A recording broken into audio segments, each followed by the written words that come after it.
My respect for the base and sisters. Lotus feet, Srila Prabhupada Ki Jai. Yeah. And a funny good thing is about they have got a free pumpkin and a free lemon in there. Somebody, donated. Wow. They got a farms around the area. So Oh, I'll put nice. one, I'm gonna have a pumpkin soup tonight. Oh, excellent. It's Well, a that's win-win pretty special.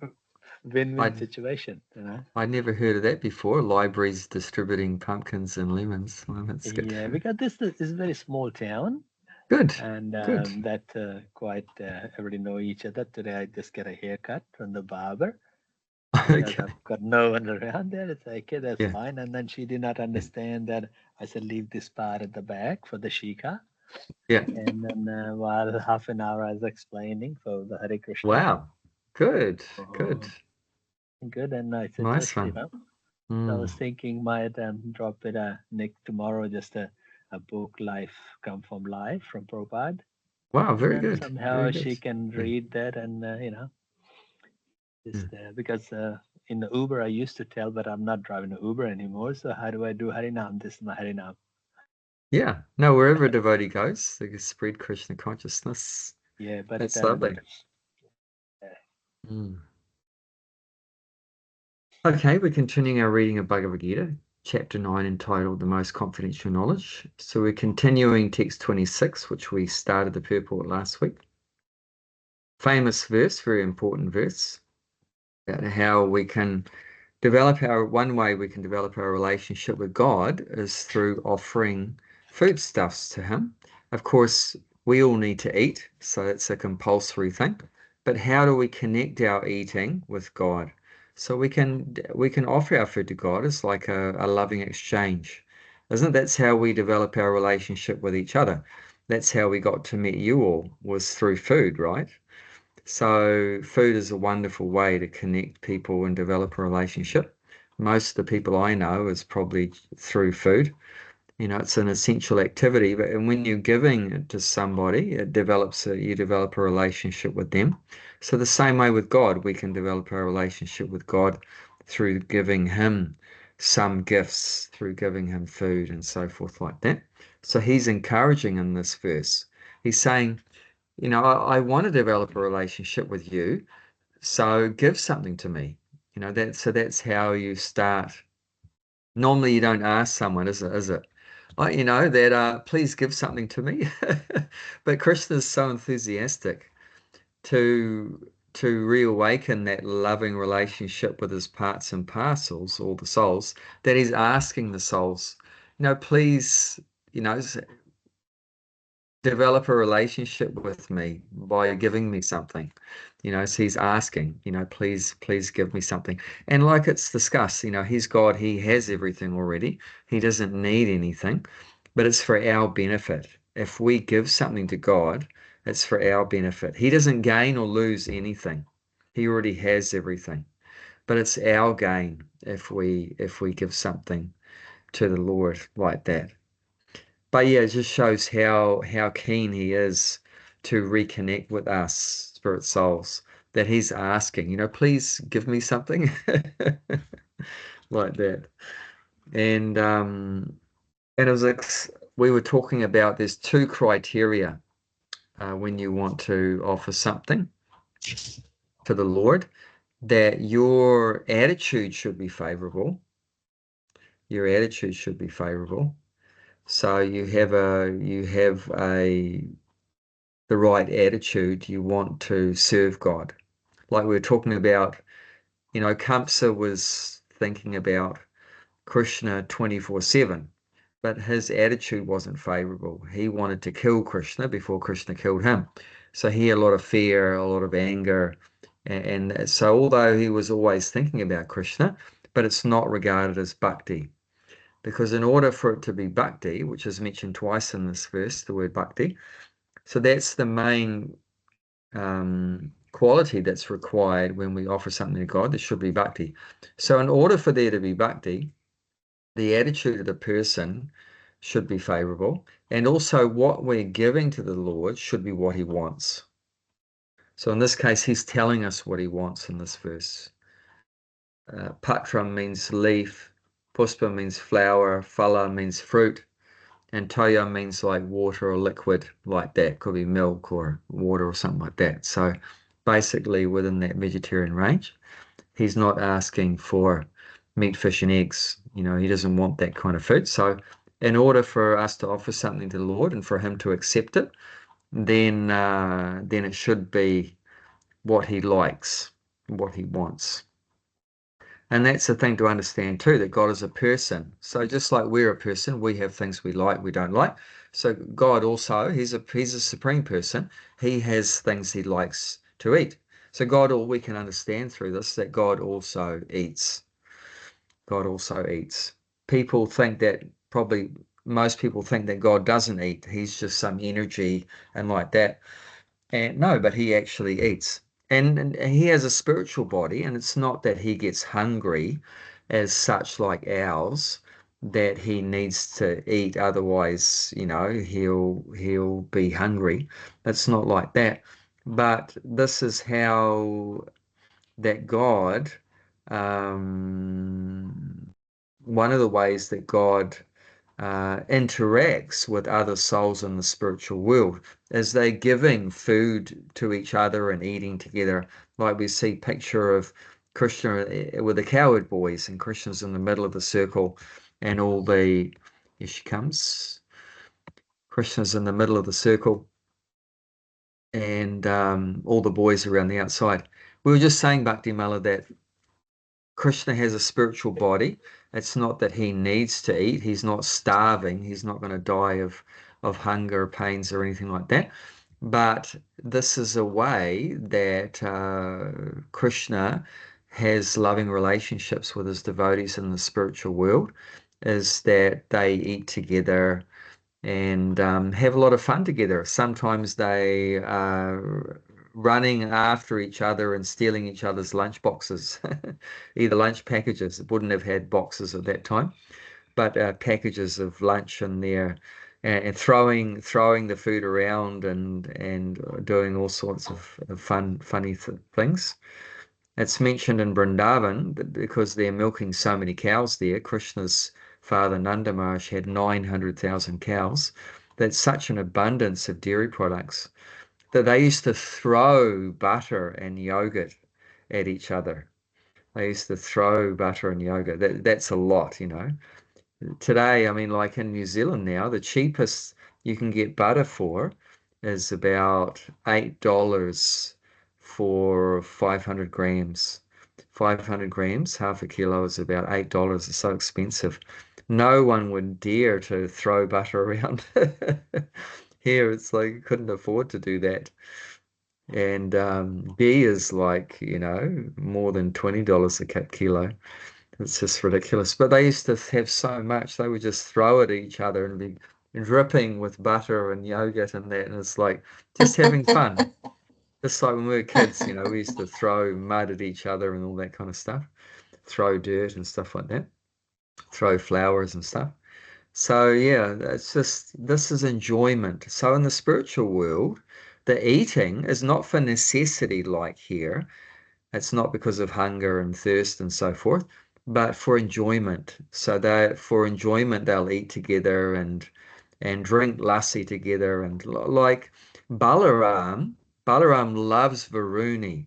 So Varuni is a beverage, is a drink, which is one of the main ingredients is honey. It's got this really divine honey in it, as well as some other things. So, and Balaram loves drinking that Varuni drink with his gopis and cowherd girlfriends and things like that.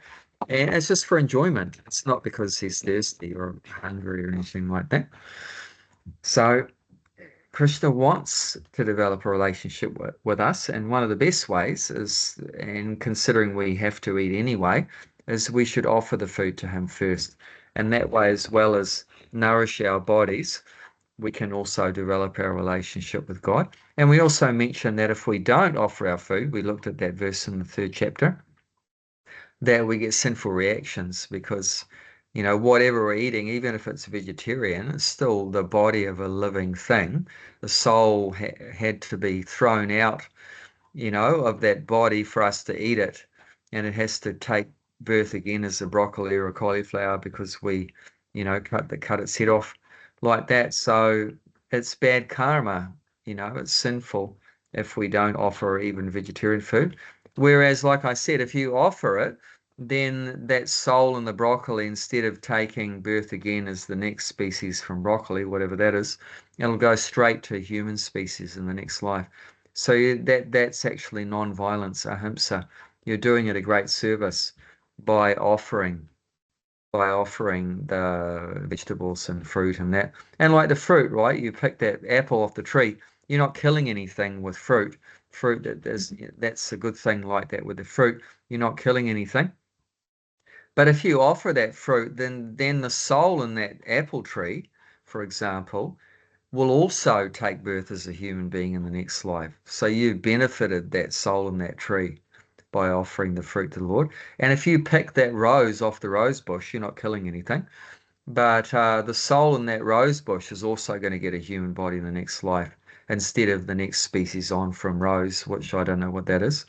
But instead of slowly evolving, it's going to immediately jump to the human life and can, you know, and reconnect with God again. You know, so you're doing a great service by offering things to the Lord like that. And also your own bhakti will be increased. Because when you eat that prasadam, then that's going to reawaken your love for God by tasting the food. There's songs in the songbook, in the Vaishnav songbook, Lord Chaitanya glorifying especially shak, which means any green leafy vegetables. He said just by the taste of this particular shak, one develops love of God. You know, so it's a way that we can ourselves develop our love for God. And Prabhupada also explains, I think it might even be mentioned in this verse or another verse, that it's like immunizes us from being infected by Maya. So when you take prasadam, it's like a kavacha, which means like a shield. It's like a protective armor. That the prasadam is like an armor to protect us from being influenced by Maya, by illusion. So it's very protective, very antiseptic. It's very purifying, you know, to have food that's offered to the Lord. And even if there's some, you know, defects in the food itself, you know, maybe it's not very good quality grains or not very good quality vegetables or whatever like that. But if you offer it with love to the Lord, it's the best you have that you can offer. You're just giving the best you can. But that food, even though it's not perfect, will become purified. It'll become purified. And you won't get sick. You'll never get, like people go to an ordinary restaurant or whatever and they may get sick. They may get, you know, diarrhea or food poisoning.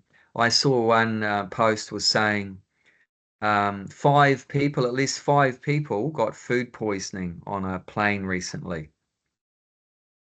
But so if you eat unoffered food, that could be contaminated. But if you eat prasadam, it's not going to have any bad effect. It's not going to have any bad effect on you. It's going to be not only awaken your love for God, but it's going to be good for your health and everything like that. Would anyone like to say anything about any of those things before we continue the purport? I miss the bhakti tray food, prasadam. This Yeah. hospital food is awful. Yeah, I And know, some I of it, know, I know. some Yeah, of it's yeah, just like inedible. yeah, But in the yeah. hospital, can you cook your own meal or not? No, no. I was No. thinking of that. Yeah, No, I mean yeah, we yeah, have a lot of salad and things, which is nice, but the main meals they're just very questionable. Like I yeah. don't know, they don't really think about vegetarians very much in here. I'll after this class, I'll just call to the health minister, and I'll have Yeah. a word with him. Yeah, yeah. Yeah, some tapasya makes for you you, Bhakti makes you Mala. appreciate how lucky you are having a yummy prasadam all the time. Yeah, Yeah, definitely. Well, I cook my own. Today I just had a mixed vegetable and the brown rice, Yeah. in the farm, and then just offer to the divine, and then Yes.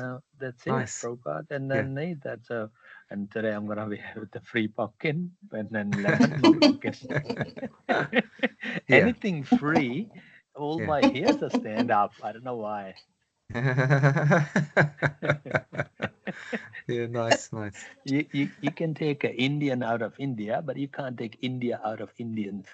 Yeah, that's it. Yes. So I agree. Yeah. Jayanti said she so agrees. Yeah. But yeah, Krishna also understands, if we have some, trying circumstances, testing circumstances, like you're traveling or like, in a hospital or whatever, then you're just doing the best you can. So in the mind, you can just offer to Krishna like that if you don't have any, deities or proper, cooking equipment or whatever. You have to eat food cooked by others. Normally, of course, it's better to eat food cooked by devotees, but Krishna knows that, it may not always be possible to eat food cooked by devotees. And you try your best, and he's not going to punish you for that as long as you're trying your best. If you cheat, means what's that mean? Like, if you could be eating food cooked by devotees, or you could prepare the food yourself, but just due to laziness or a lusty tongue, oh, I really love that paneer sabji in that Punjabi restaurant, the way they make it there with all the garam masala and everything. I'm going to go there and eat that. And they, cook meat in the restaurant and everything. But you're going there because your lusty tongue is dictating that you want to eat this, nice paneer sabji with lots of oil and garam masala and greasy and everything like that, spicy with garlic and onion and everything like that. Then you're going to have to suffer because that's for sense gratification. You're eating in that case for your sense gratification, not as a service. Whereas like if you're in a hospital or whatever, you got no choice, you just have to eat to survive. And you pray to Krishna for forgive, it's not perfect or whatever.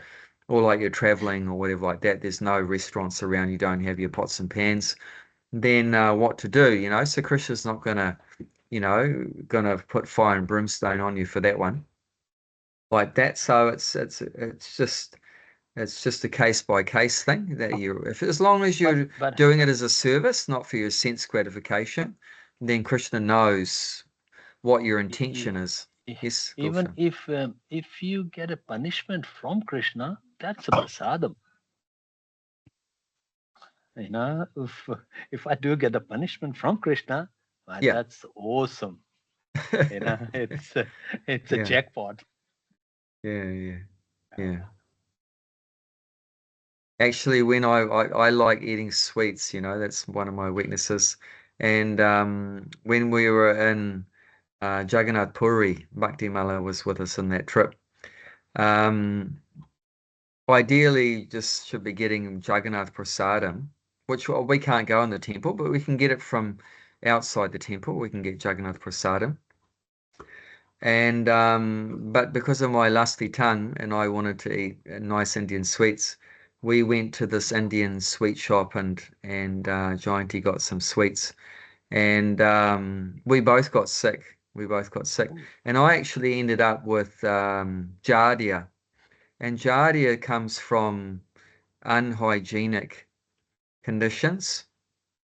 That especially like if the cook is not washing their hands after they go for a And pee or a poo. sometime they leave the sweets there uncovered, and the Yeah. flies are all coming. Mm. Yeah, on the shop front, you notice that Jagannath Khaja, they are Yeah. sweet and they're attracting a lot of flies, Yeah. and then obviously not washing hand and things there. But yeah, I Yeah. can understand. Yeah. Yeah. So yeah, Krishna punished me, Jagannath punished me Yeah. for that, but it was a good But that lesson for me. wasn't Like your I learned a fault. lot to control my tongue, Vacha Vegam, Yeah. Manasa Krodha Vegam. You're Yes, I not learned only that one lesson. man. Jiva Vega. Yeah, I It know. is Jiva Vega. I know. That particular. Yeah, well, I didn't do the whole verse, but yeah, have to control the senses like that. Just take prasadam. It's always the best policy whenever it's available. whenever prasadam is available, better, even if it's not exactly what we want, but it's better just to take prasadam for our health and spiritually and everything. It's always best. And then when you don't get prasadam, then you'll be hankering for it, like Bhakti Mala's hankering. Well, when will that day be mine when I'll get prasadam again? Yeah, If that's if exactly I'll, what I'm thinking. if I'll be in Newcastle, I'll definitely bring something for you, Bhakti Mala. Sorry, I'm just far away. If I'll be in Newcastle, it's a guarantee. I'll Thanks, bring some, Krishna. but So, I'm just too far. yeah, no, that's all right. Okay, let's read the verse again, the Sanskrit, and then the English translation, and then we'll continue partway through the purport. Patram puspam phalam toyam Tram pushpam phalam toyam yo me bhaktya prayachati yo me bhaktya prayachati tadaham bhaktyupartam tadaham bhaktyupadhatam ashname prayatatmana. ashvane prayatatmana. If you offer me with a love and a devotion, a leaf, a flower, a fruit, or a water, I will accept it.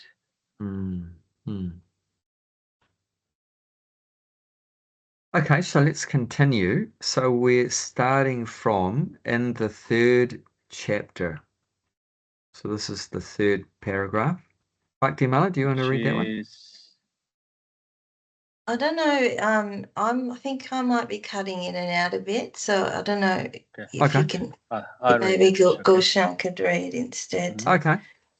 You put me in the tight situation. I'll try not to read because I'm in the library, but I'll read it. Oh, in sorry. the 3rd chapter, verse 13, Shri Krishna explained that only, you know what, whoever listening there, they'll get purified too.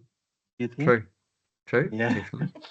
Sri Krishna explained that only the remains of sacrifice are purified and fit for consumption by those who are seeking advancement in life and release from the cultures of the material entanglement. Those who do not make an offering of their food, he says in the same verse, are eating only sin. In other words, their every mouthful is simply depending their involvement in the complexities of material nature, but preparing nice, simple vegetable dish, offering them before the picture or deity of Lord Krishna, and bowing down and praying for him to accept such a humble offering, enable one to advance steadily in life, to purify the body, and to create fine brain tissue which will lead to clear thinking. Above all, the offering should be made with an attitude of love. Krishna has no need of food since he already possesses uh, everything that we yet he will accept the offering of one who desires to please him in that way. The important element in preparation is serving, and in offering is to act with love for Krishna. Continue or wait? No, that's enough for now. That's enough for now. There was a one devotee there. I don't know, wasn't a devotee, like wasn't ISKCON, but anything he do, he just called Om. Even he pick up the book, Om. Drink the water, Om. Even sit in the car, Om. Everything he does, that put the trouser on, Om. take the shirt off, Om. And then he hit me one day and say Om. And then I hit him back, say Krishna. Oh, that's a good habit. That's a good habit. Anything he does, that just say Om. It's just like, yeah, but like, yeah, it's a good, like, if you remember Krishna all the time, the Yeah. more likely chance in the time of the death, Krishna Yeah. will be in your time. Yeah, definitely. That's the whole Definitely. practice for whole Yeah, this life. is the whole practice to prepare for death. Yeah, definitely. So like we mentioned last week, you can offer the food even before a picture. Prabhupada mentions a picture or a deity. You can offer the food there. And he also mentioned about humbly bowing down. I talked about that. What's the benefit of bowing down? So we're trying to awaken more humility because that's the main quality that we want to develop is humility. And that will attract Krishna more chance that he'll accept the offering if it's a humble offering that we're not feeling we're qualified. Like I mentioned, Prabhupada said the mantra for offering the bhoga is that I'm a beggar, please take. I'm not qualified. I'm very rotten. I'm not qualified to offer this to you, but I'm just trying to assist. My guru has ordered me to offer my food to you, so I'm doing it under the direction of my spiritual master. So that way, what we're doing, all of our activities are authorized. We're working underneath an authority. We're not just working on our own. We're working under the authority of some higher devotee, higher personality, and that way we're very safe. Even like in the wartime, right? The soldier is working under the authority of the generals like that, and their sergeants and generals and so forth, the colonels, and they don't get any reaction for killing people because they're working under authority. But if that same soldier goes on the street when there's no war, goes on the street and kills even one person, he's going to get severely punished because he's just doing it on his own. But in the wartime, he gets rewarded for killing hundreds or thousands of people. But Simply the difference is what that he's happened? What happened when he know his higher authority, the king he's a soldier for, is a king is wrong, and he still do it. I mean, so the when the Mughal or British invade India, or if you invade another country, Hmm, your king is wrong, great Alexander or whatever you name the Genghis Khan. hmm. And if you are a prime minister on that, or high authority soldier, and if you do that things, it means you are part of his wrongdoing. No, but I mean, you're not going to be punished by society. I mean, the leader might be punished if he did the wrong thing. The leader might be punished, but you're not going to get any punishment by society. But karmically is Not another by, yeah, that's story. the thing. Even if you know, Karmically, yeah. yeah. So So karmically, yes, yeah. And that's also your fault too, because you were following the wrong kind of leader. You were following the yeah, wrong. So that's partly it's your stupidity that you yeah, were, following the wrong kind of leader. it's And why the why why you're mm, in that situation where you're following the wrong kind of leader is also a reaction to past bad karma. Why you're in that situation is because of past bad karma that you're working under some wrong kind of leader like that. So yeah, it's karma is very entangling. But yeah. just according to human society, like if a soldier fights in wartime, then he's not going to get punished for killing people by society. And that's the point I'm making. So but So in a Karan, like he knew his Duryodhan was wrong, but he hmm, still fight for Duryodhan. hmm. So he will get punished or not, because he says I'm doing for my friend, but he knew his friend was wrong. So he'll get punished, or he not. Yeah, karmically. I mean, that's a special case with all those personalities because they were all connected with Krishna. So they're all Okay. very special souls because they were in Krishna's pastimes. But yeah, ordinarily, yeah, if you know you're working for the wrong person, then, karmically, definitely you'll get a reaction. Mm, So these lawyers, when they know you are wrong, and then you hire the lawyer to fight your case, and he still fight in the court, even lawyer knows you are wrong. He trying to prove you not wrong. You know that, and your lawyer knows you mm, break the law or did something, mm, um, and then he trying to protect you from the law. That means mm. both are involved, like you and your lawyer, both will get a bad karma. Because if you did something wrongfully doing that by law in Yeah. Australia, and you Yeah. hire that lawyer to do and Mm. to let me get it Mm. safe out, so it Mm. means both are responsible. Even the lawyer says, I'm doing my duty. That's my Mm. duty to Mm. protect you. But if you knew deliberately you break the traffic light or a law that jumped the red light, so Mm. you have to be punished. If you're trying to let you free, that means both responsible. Not that if the lawyer says, look, I'm doing my duty, you did break the law, but I have to protect you. In that case, Mm. both will get That's an interesting one. I'd karma. have to think about that. Karma is very complicated. That's a tricky one. Yeah, I'd have to think about that. Mm. Okay. Mm. Mm. I'll Because get back to you on that one.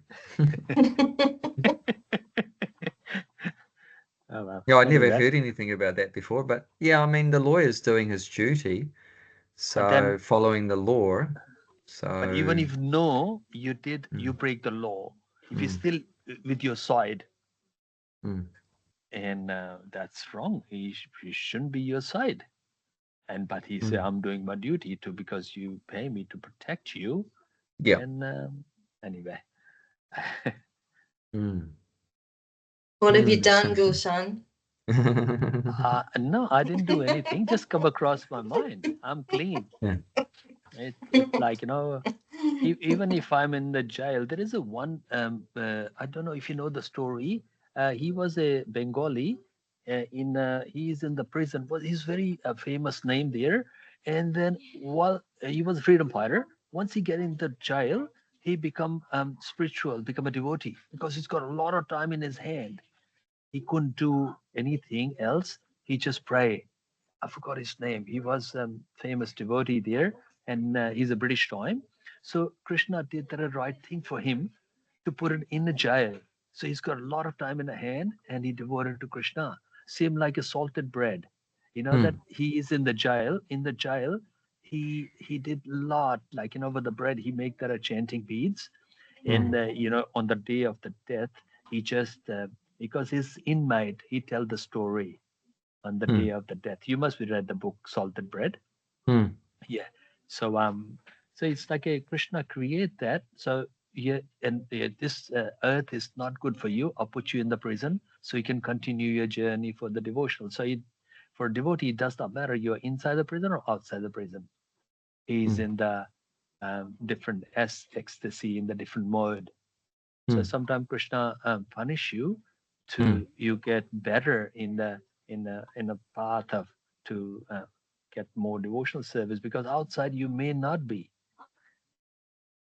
mm, mm. It's all Krishna's arrangement anyway. If I Yeah, I don't mean, get a any, devotee should see everything in a positive way. There yeah, should be nothing negative for someone that's fully Krishna conscious, because ultimately we see that Krishna's in control of everything. So whatever he's arranging, somehow it's for my benefit. We don't know necessarily how it's benefiting us, but we should have faith that everything's working under Krishna's control, and Krishna knows best, and he's my ultimate well-wisher like that.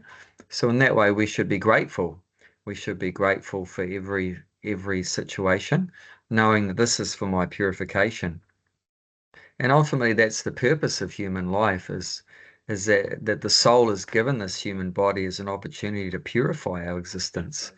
That we're just so conditioned to just living a life of sense gratification, enjoying our senses and that. So this is an opportunity to purify us from that, maya of just illusory, bodily pleasures, enjoyment like that. So, there might be some painful situations to get us out of that, mode of trying to always gratify our senses. So a devotee accepts it in that way, that thank you, my Lord, for making these arrangements like that. And sometimes it might I be. was listening to, Mm. oh, sorry. Go ahead, go ahead. Yep. I was listening to a lecture by Keshava Swami, And he sort of had on the board the material life, spiritual life, and Krishna consciousness. And he was talking about suffering and how Krishna might use suffering to take you from material life to spiritual life. But then you don't get comfortable in spiritual life because there will be more suffering that is supposed to take you to Krishna consciousness. So it doesn't just, the suffering doesn't end once you come to spiritual life, and Krishna will keep pushing you towards to try and make you Krishna conscious. And I thought that was really nice to see, because you sort of think that you're going to come to spiritual life and then there's going to be no more difficulties, but Krishna is constantly sort of pushing us to become Krishna conscious. So I thought that was nice. Yeah, it is, yeah. But yeah, a devotee's vision is to see everything as positive, even what seems to be negative, but a devotee sees it as positive because he knows ultimately it's bringing me closer to Krishna. Whatever Krishna's arranging for me is bringing me closer to him. So I just have to tolerate this situation, and I'll come closer and closer to Krishna like that. And one of the most important principles of spiritual life is we have to be detached materially. And when we're enjoying in the material world, we tend to become attached, So actually, when we're suffering, we become detached, So in that way, suffering is more of a blessing because it's helping us be more detached from material enjoyment. And actually, when we're enjoying in the material world, is actually really bad for spiritual life because, we're becoming more attached. We generally become more attached when we're enjoying like that. And but even a devotee even takes enjoyment as, and doesn't get caught up in that enjoyment, but it's like, thank you, Krishna. It's also grateful, thinking, I don't deserve this enjoyable situation, but this is just Krishna's mercy to me, thank you, Krishna. So like Sudama Vipra, right? Sudama, when he was very poor and in a poverty-stricken condition and everything, didn't have much food or whatever, he was so grateful to Krishna, thank you, Krishna, and everything like that. And then when Krishna gave him all that super wealth and a big palace, beautiful wife, and everything, transformed her from a skinny lady to a beautiful, like, goddess of fortune, he was still in the same mood. He didn't get excited. Oh, wow, now I can enjoy. Look at all this, sense gratification I can enjoy. No, he still remained very grateful and humble like that. So in any condition, a devotee is, has that positive attitude in Krishna's service.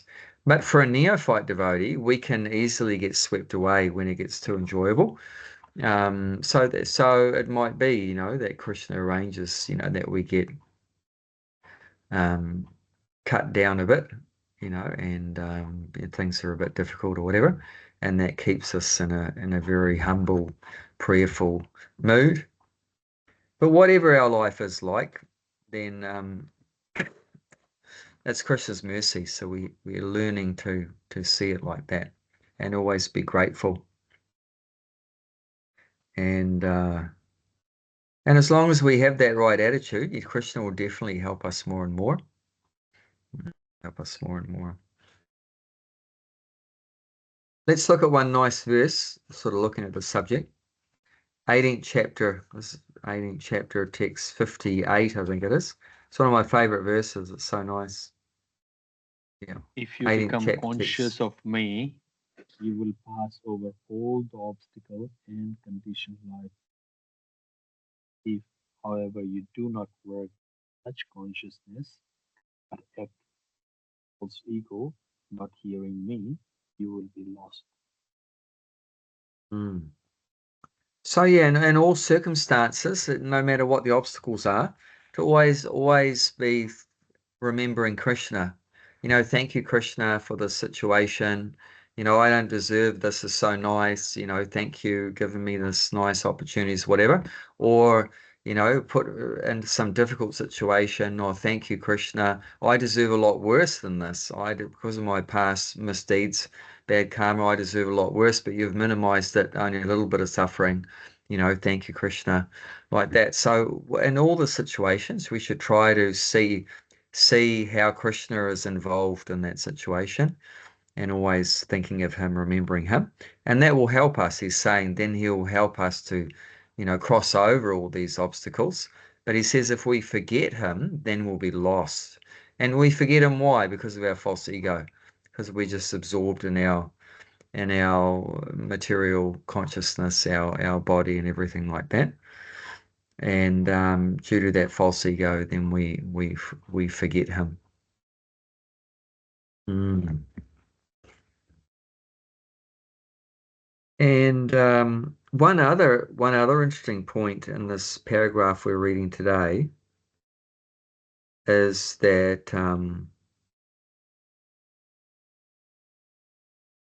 Prabhupada mentions to purify the body if we have prasadam. It helps one to advance steadily in life. So we sort of mentioned that. And then he says to purify the body.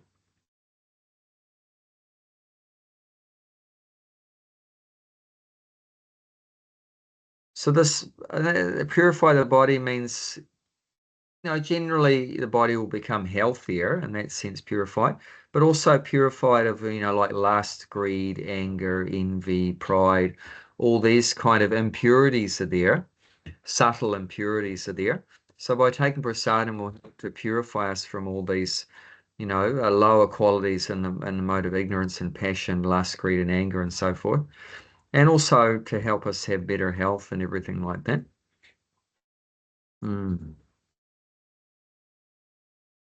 But also very interesting that he finally mentions, and to create fine brain tissue, which will lead to clear thinking. So that's very important. So if we eat offered food, sanctified prasadam, it's actually purifying our brain tissue. And the quality of our brain is very important, because if, like Prabhupada often said, that you people, you have a dull brain. You got cow dung in your brain. Sometimes he would joke like that people are so dumb that they have got like cow dung in their brain, you know, that they're dull, and you call them dull brain. So it means very hard to understand Krishna consciousness if you have a dull brain. So we need a very sharp brain, good intelligence, buddhi, so that good intelligence, you know, to be able to understand Krishna consciousness, that will develop if we eat prasadam, you know, that's been properly offered by a humble devotee, properly offers with love and devotion to Krishna, and we eat that food, then that will purify our brain tissue, so it'll be easier for us to understand Krishna consciousness. Because let's face it, it's not easy to understand this philosophy of Krishna consciousness. It's very high philosophy. I remember one time I was talking with my dad. I just wrote him in an email some very basic philosophy about karma and stuff like that, and that we're not the body, we're a spirit soul. And he wrote me an email the next day saying I had a headache and that night, and I couldn't sleep the whole night. My head was aching. So he couldn't understand. It was just confusing him. He was so confused. Because actually, and he's a very intelligent engineer, materially speaking, very intelligent. But we're talking about very fine brain tissue. I'm not talking about, you know, even if you've got a PhD, MBA, all this kind of credentials, it doesn't mean you're going to understand Krishna consciousness. To understand Krishna consciousness takes a different kind of brain to work, you know. So not But necessarily materially you have a good brain. I would say that when you love Krishna, you don't need a brain. Love doesn't need love and a brain, two different things. When you love someone like Krishna, then you don't use that a head. If you're using your head, you're not gonna love. It's two different things. True, but Oh, wow. what we're talking about is where we're starting off, we don't have love for Krishna. So how do you come from not having love for Krishna, which is generally every soul in the material world that doesn't have love for Krishna? How do you come to that love for Krishna? Then there has to be some, through prasadam. And then we need to develop an, so when you already have love for Krishna, then like you say, the brain is not so important. But to get to that love for Krishna, then we need to develop some understanding of Krishna, why we need Krishna, the importance of Krishna in our life, the relationship that we have between the soul and Krishna, all these kind of things, what Krishna is doing for us, he's maintaining us, he's protecting us, all these kind of things like that. So that we need a very fine intelligence, very good intelligence, buddhi, to be able to develop this love for Krishna. And one of the ways we develop this proper understanding is through the prasadam. And there's a saying, right? You are what you eat. You are what you eat. So the kind of quality of food that you eat, affects who you become, who you are. So I cooking and giving that as some prasadam in the caravan park, but they were the all meat eaters. One guy, and he said, "Teach me how to cook the curry," and I taught him there. And then he said, "I'm gonna cook for you." I said, "No, because you're gonna cook a chicken curry. I'm not gonna eat that. I can tell you the process." But then he said, "No, I'll cook vegetarian." I said, "Surrounding there, all the meat eater." He said, "But you are vegetarian." I said, "Well, why do you suffer others to eat vegetable?" He said, "Oh, they're not gonna die to eat vegetable one day." But yeah, he wants to cook. And then there was a big tree of curry leaf. They don't know anything about it. And I just feel that. I just smell it. He said, "Wow, what is it? It's a huge tree there." I said, "You put a curry leaf in there in every food. This. It's good for Alzheimer's and all." And they said, "Really?" I said, "Yeah, but there's no single Indian in this. This is a complete white town." And I didn't see, I'm here for 1 week. I didn't see any other rice. So I tell him, and now what he's doing, that old man I've seen in the morning, they put the curry leaf in the hot water, drinking the tea. He said, "Can we make in a tea as well?" I said, "Oh, you can drink it." Yeah, why not? It's good. And he said, "I'm not gonna drink the tea again. This is the best tea, and this. And they all into the curry leaf tree, man.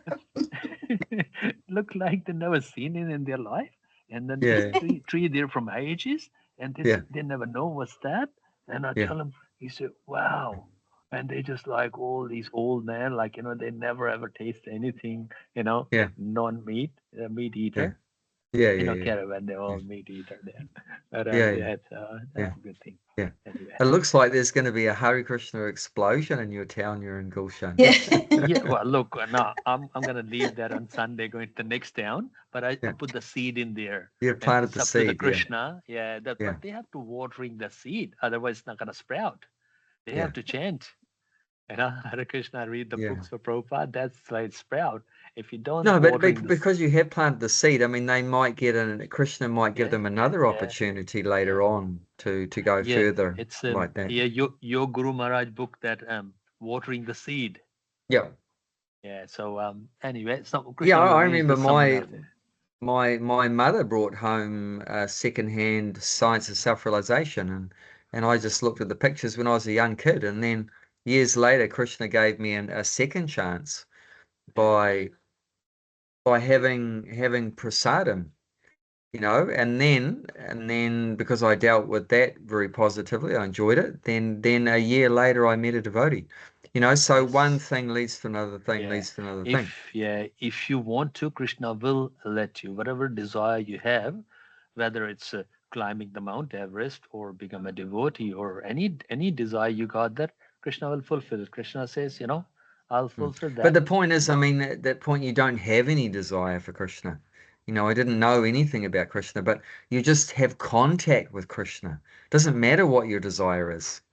You could have the worst desires, but if you have some contact with Krishna through prasadam, through a book, through the holy name, through a devotee, then you become purified become purified. And then when you're purified, then you'll develop better desires. But in the beginning, you have all the wrong desires. But still, if you have contact, some connection with Krishna, then that will purify our desires like that. And if you walk on this path, Krishna will arrange a devotee or someone who will give you a book or tell you a little bit about it, and then you can proceed your journey a bit further. Yeah. So that's a very important reason to take prasadam, is to purify our brain tissue. We need as many brains as we can get to understand Krishna consciousness. I can't remember hearing that before. I can't. Yeah, I think this is one of the only places, it's one or two places. There are places which mention that if you drink hot milk, it helps develop special tissue in the brain for spiritual realization. But here it just says prasadam in general. This is just in general prasadam helps develop the, fine brain tissue. And other places he says when you drink hot milk, so that's also mentioned as very important to drink hot milk.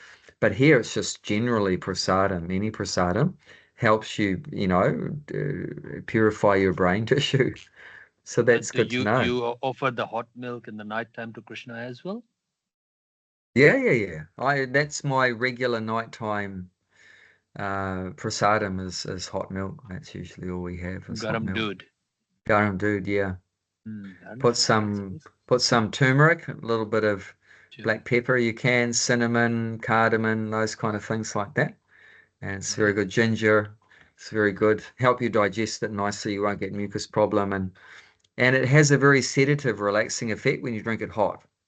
And Prabhupada says if you drink milk hot, it rises to the brain. If you drink it cold, it just goes to the stomach. No.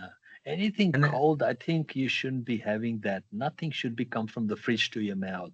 No. Because the body temperature is not designed for that. That weakens the Agni, the fire in your stomach. The Agni will go down, Yeah. Better to have it hot. You want me to read more?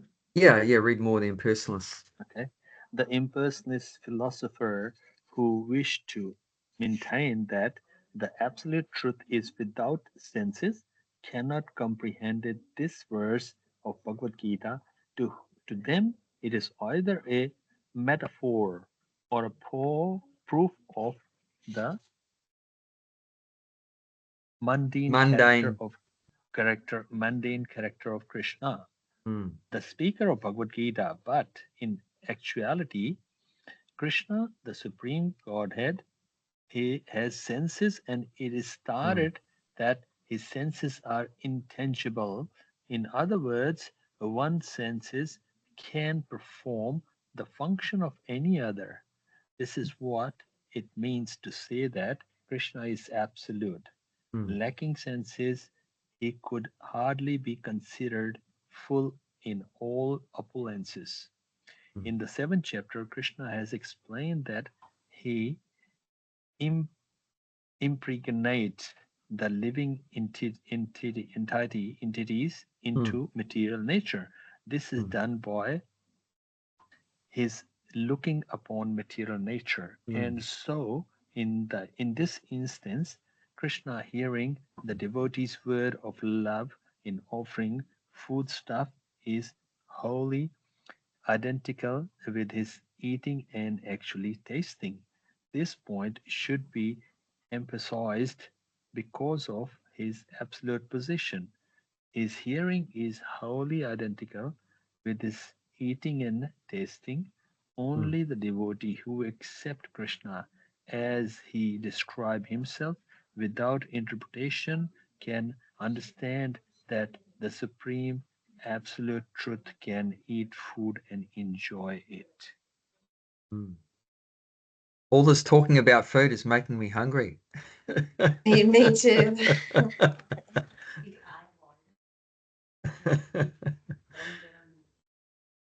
And Johnny's saying she's always hungry. Yeah, so it's first started off Prabhupada saying the impersonalists have a hard time understanding this verse. What they're saying, they look at this and say, what? God's saying, give me food to eat. What's this? because their understanding of God is God has no body, no form, no senses.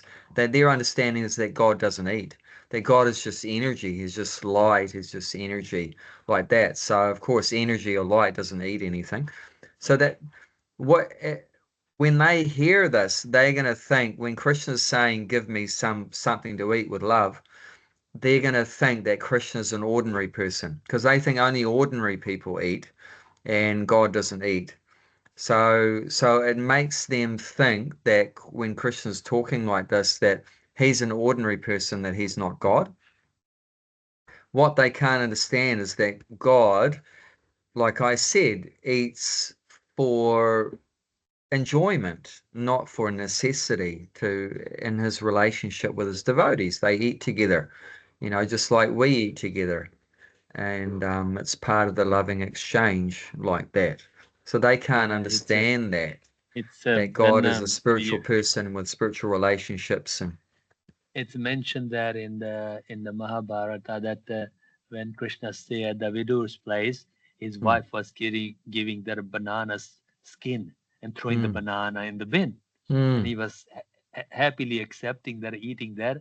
And after having a few, and the Vidur says, "What are you doing?" She said, "Oh." Then she give it a banana, and Krishna says, "I'm done. That's it. No more, no more." Because those skins was full of love and devotion. full of love. Yes, I love. And now it's the formality comes there. He said, "No, that's it. I'm done." Yeah. That's it. Yeah. And Prabhupada starts to mention here about how that God has senses, and those senses are interchangeable. So what does interchangeable means? That they have different functions. Through any sense, he can perform any function. And there's a verse in the Brahma Samhita which talks about that. Angani yasya sakalendriya vertimanti pasyanti panti kalyanti charam jaganti, like that. So that's one of the verses that's played in the greeting the deities in the morning in the temples. Angani yasya sakalendriya vertimanti, like that. So it's a beautiful verse from Lord Brahma, saying that any one of Krishna's senses can perform the function of any sense. So, and Prabhupada gives the example here. How did he create the material world? How did he impregnate the material world with souls? Normally, and material world is Prakriti, female. So normally, and Krishna's Purusha, he's the male. So normally, how does the male impregnate a female? Is through the genitals. But how is that how Krishna impregnated the material world with all the souls, with his genitals? No, through his eyes. And Prabhupada mentions in here that Krishna just looked over the material world, material energy, the Prakriti. Just by looking over the Prakriti, the female energy, then he impregnated all the souls. So just through his glance, all the souls were injected into the material world. And interestingly, it's said that the glance of Krishna impregnating the souls in the material, that is Sadashiva. That is Sadashiva. So Shiva has a very intimate relationship with Krishna. That's Krishna's glance over the material energy is Sadashiva. And Shiva does have a contact, as we know, with the material world. He's married to the control of the material world, Durga, Parvati, like that. Yeah. So, but Krishna himself doesn't have a connection with the material world. He is fully aloof, fully detached from the material. But Krishna does have a son as well. Krishna does have one son. Like his name was Praduman. Well, I mean, Krishna had many sons. Like when he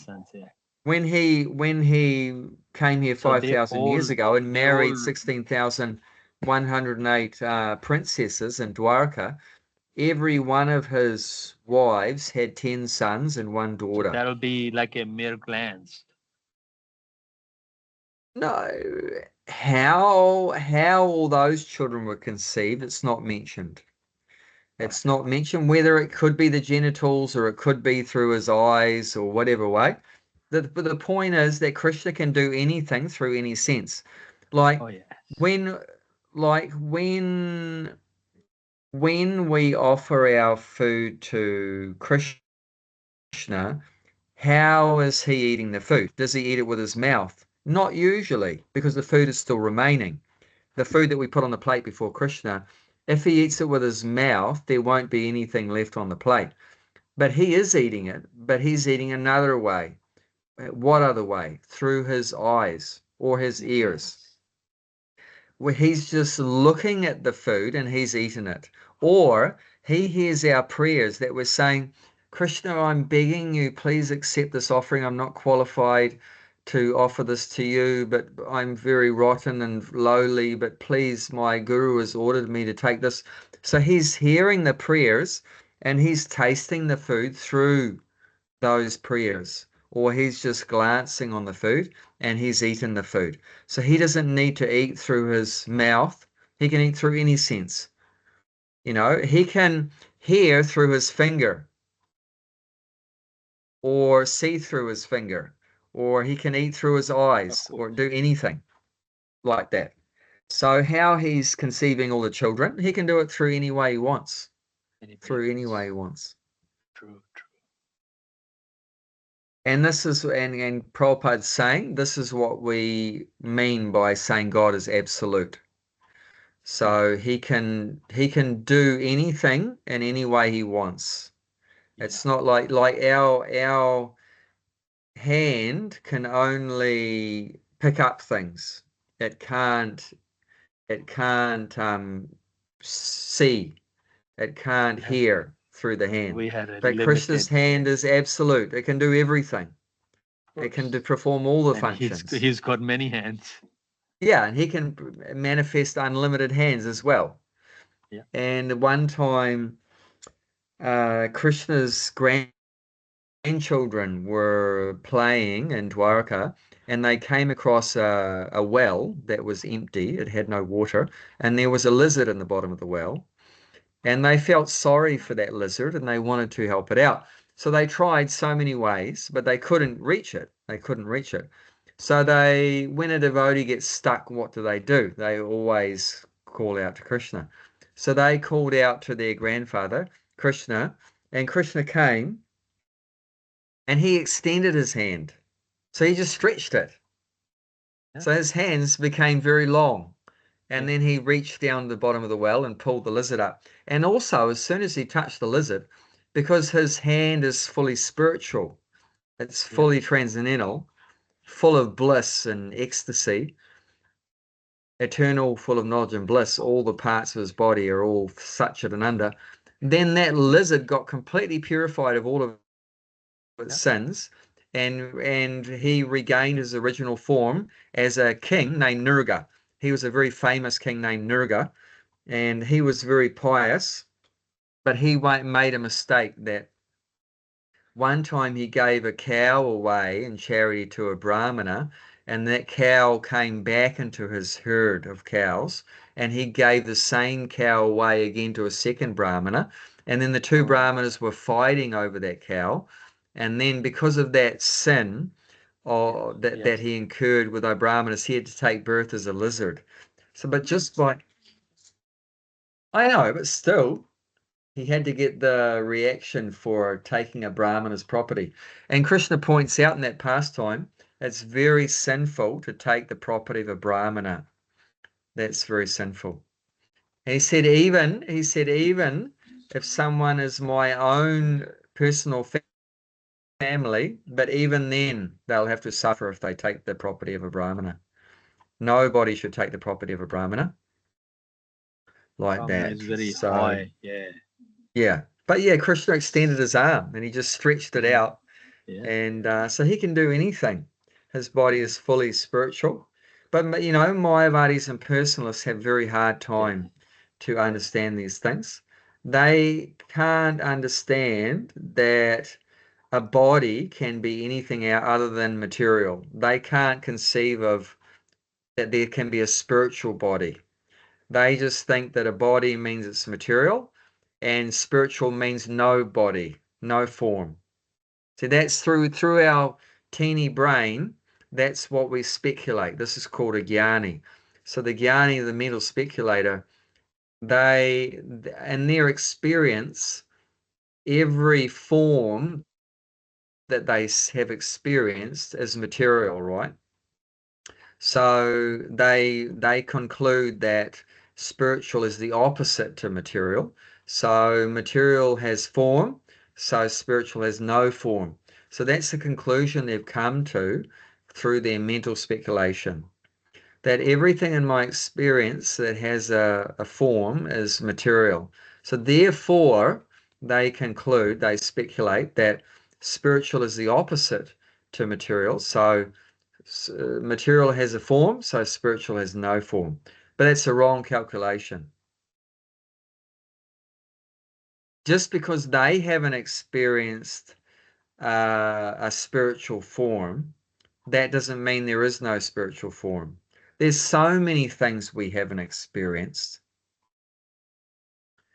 You know, just like, have you experienced in the bottom of the Pacific Ocean? Do you have any experience there? What's there? How do you know? No, Do you have any we haven't been experience there. like 1,000 kilometers in space? What's there? Do you have any experience? No. You know, so there's a lot of things beyond our experience. So Yeah. there are spiritual planets with spiritual forms and so many things. So we understand these things through hearing from the scriptures. That's the best way to experience things that beyond our senses. If something's beyond our senses, that's called achintya. Achintya. Chintya means something that you can experience through your senses. That's called chintya. But if you put an A in front of it, achintya, means inconceivable. Inconceivable. Conceivable means something you can understand through your senses. That's called conceivable. Inconceivable means you can't understand it from your senses. So the best way to understand something beyond our senses, Bhakti Mala's disappeared. She had to go.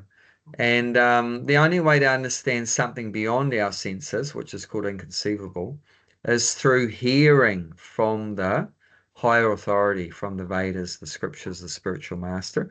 We can understand things that are beyond our sense perception. But the Mayavadis, they only working with their senses, their mind and senses. So they can't understand these things. And they don't have faith in the, Vedic authority. They just have faith in their own mind, in their own limited mind and senses. But the devotee who has faith in Krishna's words and in the words of the scriptures, the words of Vyasadeva, the words of great sages like Narada Muni, Lord Brahma, Lord Shiva, like that. Like I mentioned, Lord Brahma says in the Brahma Samhita that Krishna can perform any function through any sense. So we accept that. We haven't experienced that, but he has. Lord Brahma has seen that Krishna can do anything through any part of his body. So we have faith in Brahma's words. Even though we haven't personally experienced what he has, but we have faith in his words, that he's telling us the truth. If you don't have faith in the Vedic authority, then you're stuffed. You're never going to figure these things out that are beyond your senses. An interesting example is that Prabhupada mentions is that how do you know who your father is?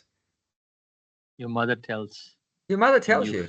Yeah. You If you don't believe in your mother, then how are you going to know? There's no way. No way. Because you weren't there at the time.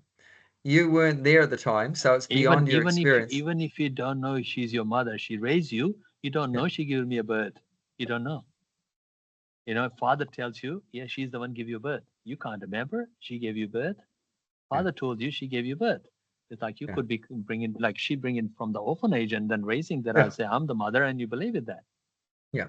But But yeah, of the course, point is you have to have faith in authority. yeah, If you don't have faith in authority, then you're stuffed. You can't Yeah. figure it out.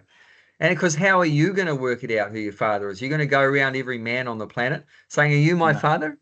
Are you my father? Are you my father?" And like that. So the mother is the authority. Just like the mother is the authority in identifying your father, so also the Vedas is our mother. The Vedas is our mother for identifying who our supreme father is, Krishna. The Vedas is our authority. So this is called Shabda Brahma. This is spiritual sound. So the Shabda Brahma, Shabda means sound and Brahman means spiritual. So this is a spiritual sound of the Vedas as a way that we can get full understanding as much as possible of who our Supreme Father is and everything we need to know to get out of the material world. But So then Prabhupada is... Mayavadi believe in the Krishna, but they don't believe in Krishna. No, what their understanding is that the impersonal Brahman temporarily manifested in the form of Krishna, and Krishna spoke the Bhagavad Gita. So they just think Krishna is a mouthpiece for the impersonal Brahman. But they think the Brahman is the supreme, and Krishna is just a temporary manifestation of that eternal Brahman. Whereas our understanding is that the Brahman comes from Krishna. Yeah, in the Krishna, Brahman is saying in the Krishna. That's what they're saying. Brahman came into the Krishna, and then Krishna was saying the Bhagavad Gita.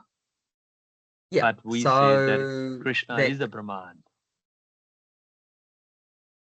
Krishna is saying the Brahman comes from Krishna.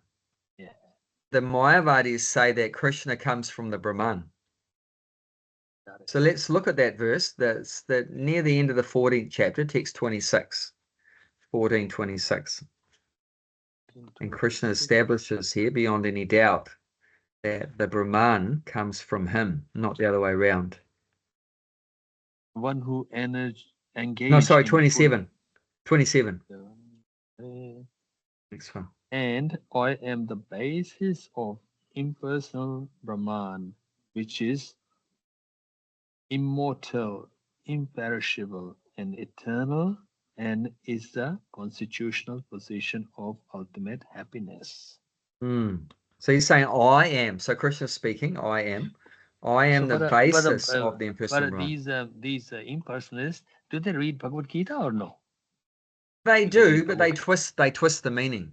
They twist. What do you mean twist the meaning? It's a clear word. What do you mean? How can you twist it? No, they twist it. Like one Mayavadi who wrote a commentary on Bhagavad Gita said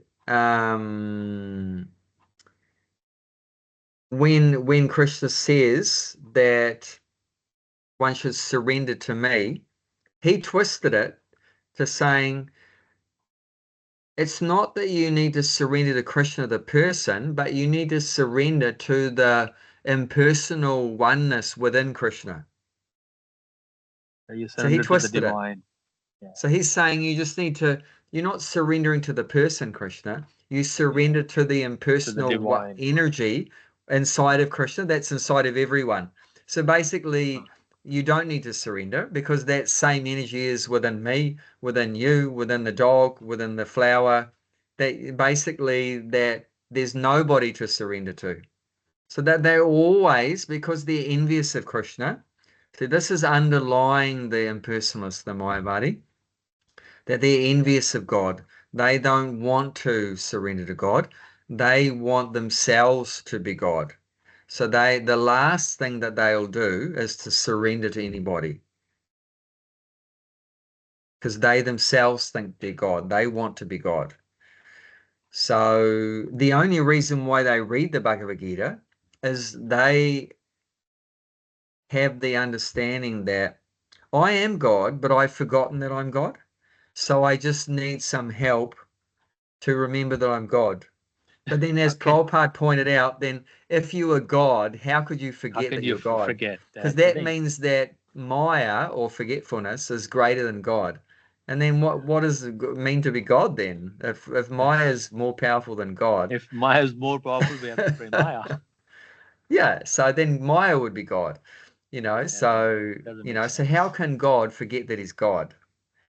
So but that's their idea and so they'll read these books with the idea of reawakening their memory that they're God and purify themselves and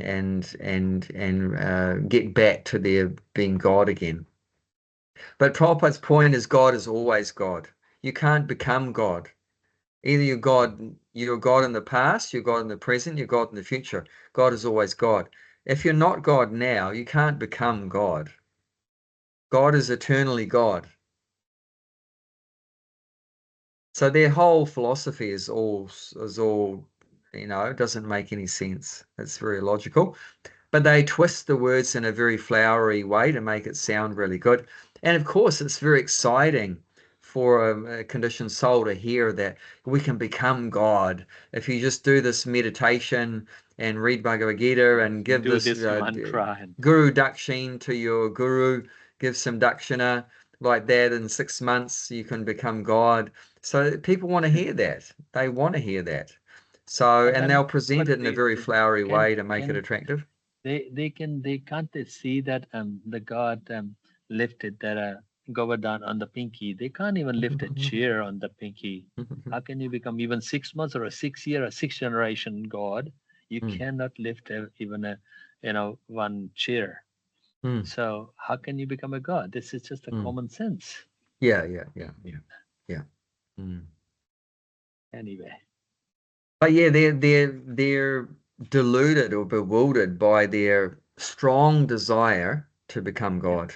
So even though it's in their face, it's obvious, it's that we're not God, but they can't accept the fact. They yeah, can't accept the fact because they're just determined, a very strong determination that they want to be the enjoyer, want to be the controller, the enjoyer, they want to be God. So even though you can present it logically and everything, it's very hard to convert these Mayavadis and personalists. But we have our secret weapon, back to this verse, prasadam. Prasadam yes, can purify even the hard-hearted, Mayavadi like that, so it can work yeah, wonders. But it's very yeah, hard to defeat them philosophically. But yeah, if you just give them prasadam and they become attracted to nice devotees, they're very nice people and like that. So they can be won over by, very sweet devotees and giving nice prasadam and enjoy the kirtan and everything like that. And slowly their envy can be broken down like that. And Krishna's arranging that Maya is punishing them also. They're sure, suffering so much. So through the suffering, they become humble. They yeah, become humbled by the suffering like that, and they get purified by getting prasadam and devotee association and so forth.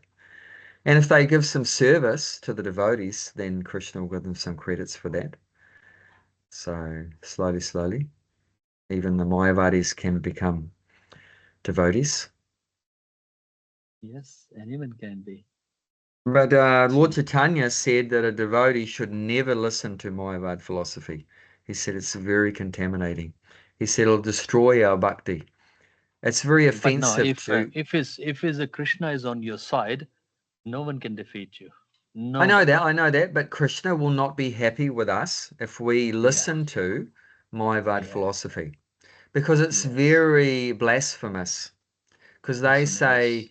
God cannot eat, God cannot talk, God cannot Mm. walk. Basically, they call him deaf, dumb, and blind. It's If kind of an insult. if they say God cannot see, it means you're calling him blind. If God cannot eat, you're calling him, what do you call him? And if he cannot walk, you're calling him lame, like that. It's kind And of an if you say insult. God cannot talk, then you're saying he's dumb. So basically, how would you like it if someone says you're blind, you're deaf, you're dumb? So if you love Krishna, you don't want to be listening to that talk because it's very blasphemous. Krishna will not be happy with us. It's very painful. It should be painful. It's painful for Krishna, I and mean, it should someone be you love, painful for the and devotee to hear that kind of stuff. even someone you love, and somebody say harsh word, it's Yeah. painful. Yeah. Even you love your wife, and somebody says that your wife is the deaf and dumb, it's Yeah. painful, you know. Yeah. And you're talking about that, of course. Yeah. So that's the etiquette, the rule for a devotee. You shouldn't be listening to that kind of talk. It should be very painful. If we don't mind listening to that, it means our Krishna consciousness is not very advanced, and Krishna won't be very pleased. And then, you know, our own bhakti will go down. So yeah, Lord Chaitanya recommends that we never listen to the Mayavadis talking their nonsense. Rather, we have to, you know, try to, you know, help the Mayavadis by giving them prasadam and exposing them to kirtan and give them the right philosophy like that. Yeah, I sold one Bhagavad Gita to Mayavadi in Bhakti Tree. He was, you know, the Vivekanand follower. Okay. And he used to come on Sunday when the Dev Hari's time, you know, he used to come for Sunday for prasadam. And he was Bengali. And he was just telling and all that. And I said, you know what, just take this one. And if you doesn't like it, it doesn't matter. You know, it's like a $15. It's not a, you know, I'm talking. And I gave him I said, come on Sunday evening, because Sunday was like a South Indian. And Sunday evening, whatever left over, I'll give you free. Because we are closed for Monday, Tuesday anyway, and we're not going to use that prasadam for next Sunday. So he was come for that. I said, okay, you can bring your bucket, whatever you want to be, because we got a lot of idli and sambar left over. We're gonna be putting in the bin anyway. You will take, you can eat it next few days. He was so happy. I said, but you have to get this book to see. And he said, okay. Then he purchased that $15 book. Wow. He was totally, you know, Vivekanand supporter. But and then, like, you know, I convinced him few weeks. After third or fourth week, he ended up with buying that Bhagavad Gita. I don't know if you read it or not. That's up to No, him. he got a lot of mercy, yeah. But the prasadam So softened his heart. because of the prasadam, he turned, he Yeah. changed.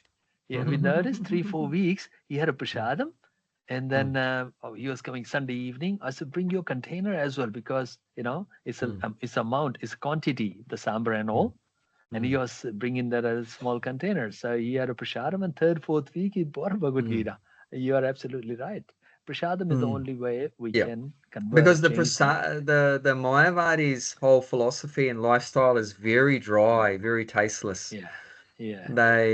There's no enjoyment in it. So they really get swept up by the Hare Krishna lifestyle and philosophy, because it's, you know, beautiful singing and dancing and nice food and nice pastimes and philosophy, whereas their process is so boring and dry. Aham Brahmasmi, we're all Brahman, and it's like so boring and everything. So they get, we want to attract them by the variety that we have in Krishna consciousness. Yeah, I've been there. One of the Mayavadi, I didn't know they were Mayavadi. He said that, come over. And I said, okay. He was Indian. And then I realized that some ladies came in the saffron, like a you know, red and things like. And then they were talking about Bhagavad Gita. And then they can see my tilak and kantimala and all that. And I'm from ISKCON. And then I had a prasadam. It's okay. I didn't disrespect and all that. But I said they were not dancing. There was not chanting. There was no the joy in there. They're just sitting down like a dead fish and just reading the Bhagavad Gita. And I said, you know, it's your spark is not there. It says, I wish like to be stand and dance. And he said, oh, what are you talking about? And like, you know, they were so serious about that. I said, mate, like, you know, anyway, but I went there only once. I did not realize that this is that. He was it's very dry. very dry. Boring, It's like, you know, Yeah. It's a spiritual gathering. I So went that's the there. way to catch them, is by the attractive variety of Krishna consciousness. No rasa. Using all the senses, yeah, or rasa, yeah. Yes, no Yeah. rasa. Yeah, Yeah. I noticed that. Yeah. And anyway, Hmm. that's whatever Krishna will. One day they will come. Eventually, this life, next life, 10 life or 10 million life, they have to come anyway. There's Yeah. no other way. Yeah, We'll come that's later. right. Yeah, that's Yes. right. We're lucky we come in this life. Yes. Yeah, so they may Prabhupada's become next kripa. life, or 8,400,000 life. After that they come. There's no other way. Yeah. Yeah.